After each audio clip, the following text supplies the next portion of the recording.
Now, it is Good Friday, a day to reflect on faith and hope. But for many people, for example, in KwaZulu-Natal, it may seem like all hope is lost. 395 people have been killed and thousands displaced by this week's devastating floods. Well, let's discuss this and other matters, especially how to restore faith and hope at these times, with Pastor Thobile Magerman from the Victorious Life Church. Pastor Thobile, thank you very much for your time. I hope so far you've had an uplifting Good Friday as a pastor, and thanks for joining us on today on eNCA. I mean, we indeed are living through very difficult times. If we may just use KwaZulu-Natal as an example, where thousands of our fellow countrymen and countrywomen have been affected badly by the flooding. The latest number we have is 395 people confirmed dead, but the final death toll might be higher than that. There's been damages to homes. People have lost all kinds of livelihoods. The church, what can the church do at these times? Thank you, Dan, and good afternoon to your viewers at home. And I wish them a very good Friday. Dan, the church is the hands and the feet of the Creator. The church is the expression of God's heart and the extension of His arm. And it is for this reason that the church exists, so that when we are faced with difficult times, we can turn to the Creator. But not only turn to the Creator through our prayers, because in John 6, when Jesus had preached to the people and he saw that they were hungry, he organized a meal for them. So the church is not only to preach, but we are to be practical and physical hands and feet of Jesus. During the era of COVID-19, then, as the church, we distributed, a number of food parcels. We fed thousands upon thousands of people. Our church, we are in Ekurhuleni, and we distributed thousands in Ekurhuleni. And if I were to combine, the roles of the church and put them together and the impact of the church, I think altogether our distributions during the COVID alone, it was up to millions. So now, and that is of food, because we found ourselves in a situation where we had never been before. A number of people lost their jobs, and a number of industries were at a standstill for a while. They had to close down, so Yes. People didn't have income. And we were there.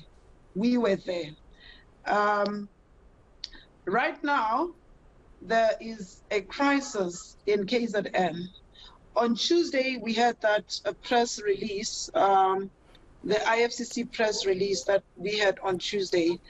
And I think the flood started on Monday in KZN. And already on Tuesday, from our member churches as IFCC, we had a number of people going to KZN, with blankets, with food, organizing shelter, So we are not just about preaching, which is good, because preaching enriches the soul, but we are also the hands and the feet. And wherever there's a need, as the church, we do play that role. I mean, our church, we've got an organization where we do skills development, and we've employed 21 people. And that is the role of the church, So when I say that the church does contribute to the economy, and I'm talking about our church, which is a growing church. There are established churches out there that are employing hundreds and hundreds of people. Yeah. So, when we say that we want our churches open, and we want everybody to have access to church, it is because of the responsibility that we as the church have towards society. And it doesn't end with a spiritual responsibility. but it goes on, you know. Yeah, I think that, I guess that you've sort of touched on a number of things in answering my first question, which is really what I'm trying to get to, that the church, in its broader sense, as you said, being the hands and the feet of God on earth, it's not just about pastoral care, it's not just about sustaining the spirit, as you said, about prayer, it's also about being practically there. But when you look at the amount of challenges and difficulties we face in the world today, in South Africa in particular, I mean, we've just come out of the national state of disaster over 2 years, as you've said, during the coronavirus pandemic. The disease is still with us. Now we are faced with these floods in KwaZulu-Natal as an example, and we have high levels of joblessness, especially amongst our young people. And we know that in this country, in the history of South Africa, during the anti-apartheid struggle, the church was right up front there in the struggle for social justice.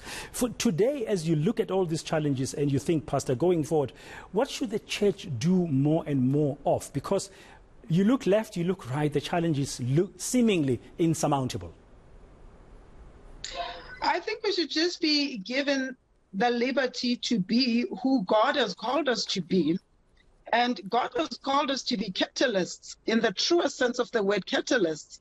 You know, the ANC, we all know that it was formed in 1912 at a Methodist church in Bloemfontein. And a part of the founders of the ANC were reverends, you know, Reverend John Langalibalele Dube, Reverend Pixley Isaka Seme, you know. So the church has always been instrumental in bringing change, social justice, social transformation. And that is why, you know, we are shortened, we are taken aback, you know, with the sentiments of the government to want to limit people from attending church, because church attendance, it's very important, you know. And the minute you and some people cannot attend, you know, it brings divisions, it brings discouragement, it also lowers the self-esteem, because some people would feel like they are not valued, you know. It brings all kinds of divisions, and the Bible says that a house that is divided cannot stand. I mean, that is the strategy that the government of the National Party... Pastor Thobile, with the limited time we have, I hear you what you're saying, appealing to government to let the church do its work and get closer to people. But what about people who've lost faith? What about people who say the church is doing nothing for me? For example, if you're in KwaZulu-Natal today and you look around, you have no water, you have no electricity. I'm just using an immediate example. What message would you give this Easter weekend to many people who might say, I'm going to go elsewhere, I'm not going to go to church to find support? The role of the church is to bring hope. The fact that there are churches who have tarnished the name of the church, it does not mean, you know, that every church is like that.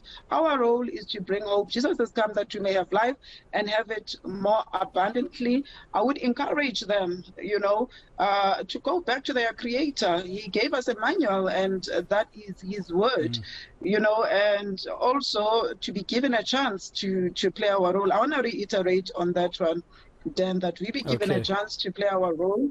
Yes, that the one that created you knows you better. He is the one that can fix you. You know, we are just his representative. When a person comes to church, they're not coming to me as a pastor. They are coming to him. He created two institutions, a marriage, the institution of marriage, and the church. So let's go back to our Creator.